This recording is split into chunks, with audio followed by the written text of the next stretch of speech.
Hello everyone, তো তোমরা সবাই কেমন আছো? আশা করি তোমরা সবাই ভালো আছো। তো দেখো, একটা ছোট ভিডিও তোমাদের সাথে শেয়ার করি। তো আজকে ছিল আমার বরের জন্মদিন, এই উপলক্ষে হলো আজকে যাব দাদা বৌদিতে। তো দেখো, ড্রেস বের করেছিলাম, তো গরমেতে কী ড্রেস পরবো এটা বুঝে পাচ্ছিলাম না, মানে এত গরম বাইরে। তারপরে ভাবলাম এই সুতির কটনের কুর্তিটাই ঠিক আছে আমার জন্যে। বাবা, আমার ভীষণই গরম লাগে আর ভীষণই ঘেমি।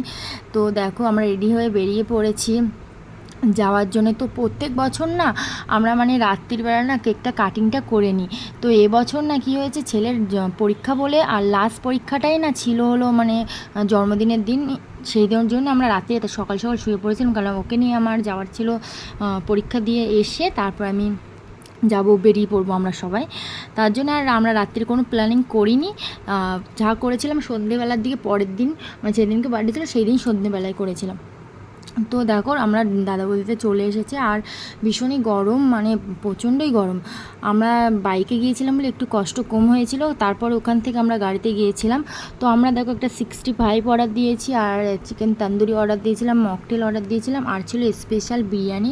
তো স্পেশাল বিরিয়ানিটা নেওয়াই ভালো। তো সব কিছুই একদম মানে বাউ, একদম খুব সুন্দর। আর বিরিয়ানিটা অনেকেই বলেছিল তেমন একটা ভালো করে না, কিন্তু আমাদের তো ভালোই লাগলো। আর তন্দুরিটাও ভালো লেগেছে, মানে সবগুলোই ভালোই লেগেছে। তো দেখো, আমরা খেয়ে দিয়ে সব আবার রিটার্ন বাড়ি ফিরেছিলাম 3টের ভিতরে। তো বাড়ি চলে এসেছিলাম, আর রাস্তায় মানে তোমাদের কি বলবো, এত রোদের তাপ, মানে খেয়ে আসাটা একটু কষ্টকর ব্যাপার, আর কিছুই না। তারপরে আমরা ঠিকঠাকভাবে চলে এসেছি, কিন্তু ভালোভাবে গিয়েছি, খুব ভালো এনজয় করেছি আর খুব মজা করেছি। তো চলো, বাই, এইটুকুনি।